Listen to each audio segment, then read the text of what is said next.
we're asked to solve for p, and we have the inequality here. Negative 3p minus 7 is less than p plus 9.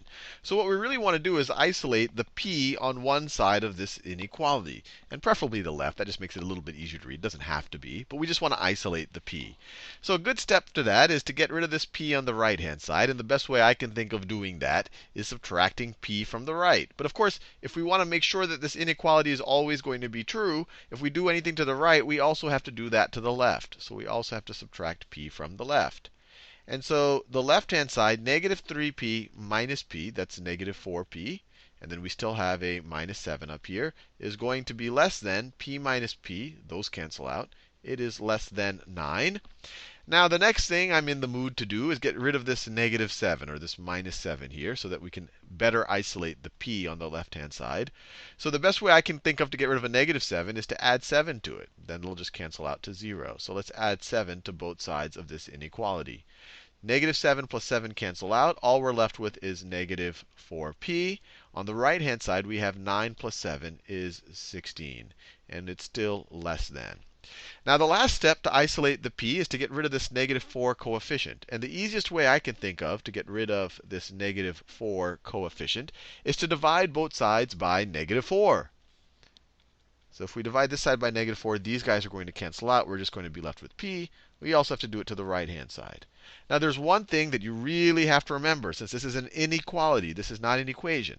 If you're dealing with an inequality, and if you multiply or divide both sides of the equation by a negative number, you have to swap the inequality. So in this case, the less than becomes greater than, since we're dividing by a negative number. And so negative 4 divided by negative 4, those cancel out. We have p is greater than 16 divided by negative 4, which is negative 4. And we can plot this solution set right over here. And then we can try out some values to help us feel good about the idea of it working. So let's say this is negative 5, negative 4, negative 3, negative 2, 1, negative 1, I should say, 0. Let me write that a little bit neater. Negative 1, 0, and then we can keep going to the right. And so our solution is p is not greater than or equal, so we have to exclude negative 4. P is greater than negative 4, so all the values above that.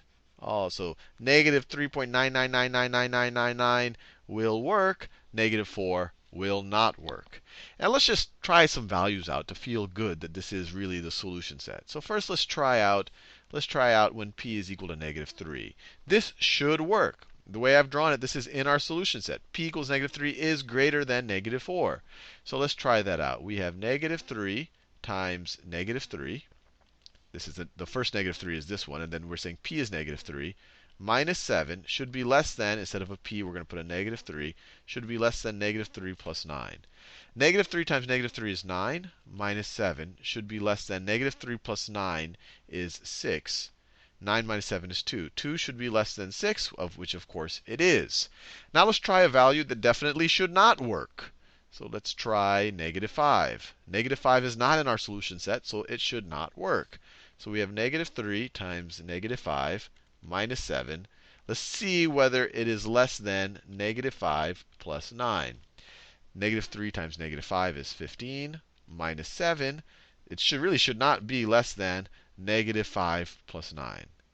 So we're just seeing if p equals negative 5 works. 15 minus 7 is 8.